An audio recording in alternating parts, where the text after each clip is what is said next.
Man, I really need to know these three questions before Spider-Man Far From Home comes out.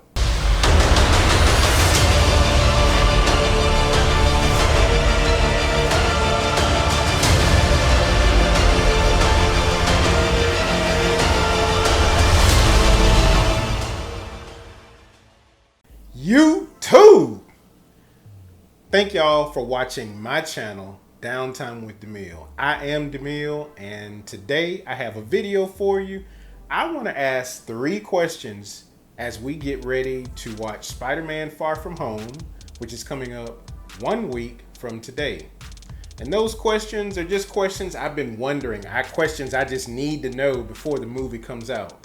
So let's have a conversation about it. Pull up a chair, get comfortable, and let's get into these questions. Here it goes. The first question I have is, will Spider-Man Far From Home address what happened to Spider-Man during the 5 years he was snapped away from Avengers Infinity War?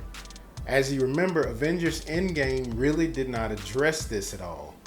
And it would be really cool if going into Spider-Man Far From Home, if they actually just told a story of where Spider-Man was, what was he doing, was he in the soul world like we thought originally, or just what happened. Any information would be really good, and I'm hoping that they will talk about that. The second thing that I'd like for Marvel to address in this movie, in Spider-Man Far From Home, will the Stark Tech glasses that Peter Parker puts on, will they be using Tony Stark's voice? As you all know, Disney and Marvel, they are masters at putting out fake things in trailers that do not end up in the final cut of the movie. So could it be that this woman's voice that we heard in the Spider-Man Far From Home trailer is not even in the final cut? Could it be Tony Stark's voice? That's another thing that I really want to see. I personally think it would be really awesome if they did that, but we'll see. I think it's going to be an awesome movie either way, but that'd be a really nice honor to see or hear Tony Stark's voice one more time. And the final thing, number 3, that I want to know as far as when Spider-Man Far From Home comes out, I want to know is, going forward, is Spider-Man going to be the new face of the Marvel Cinematic Universe?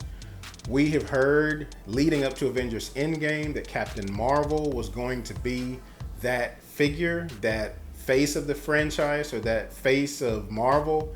And now it seems like maybe Spider-Man could be that. So I'm hoping by the end of the movie, we kind of get an idea of Spider-Man's future. I mean, Tom Holland is a very young actor, so he has a future with Marvel as long as they're willing to pay him the big bucks to do Spider-Man. I mean, of course, they change out characters here and there over the years for Spider-Man. We've had Tobey Maguire, we've had Andrew Garfield, and now we have Tom Holland. But this will be an opportunity for Tom Holland to really grow in this role and possibly become the face of the franchise of Marvel. So will that happen? Guess we'll have to stay tuned and find out. So that is my 3 questions that I would like to have answered before Spider-Man Far From Home comes out. What are your 3 questions, or what questions do you have about Spider-Man Far From Home when it comes out? Let's have a conversation about it and post those thoughts down in the comments below. Also, guys, I will be going to see Avengers Endgame, the re-release, this upcoming Friday afternoon as soon as I get off work. I'm going strictly for the post-credit scene. I will be doing a spoiler reaction to the post-credit scene that is going to be at the end of Avengers Endgame. So that will be up Friday night. Be sure to have your alerts on so you can get notified when I do that video. And guys, thank you so much for spending the time and watching this video and supporting my channel. On the way out, don't forget to hit like and subscribe. Tell your friends about Downtime with DeMille. Have an awesome rest of your Wednesday evening. And what are you gonna do in your downtime? Peace.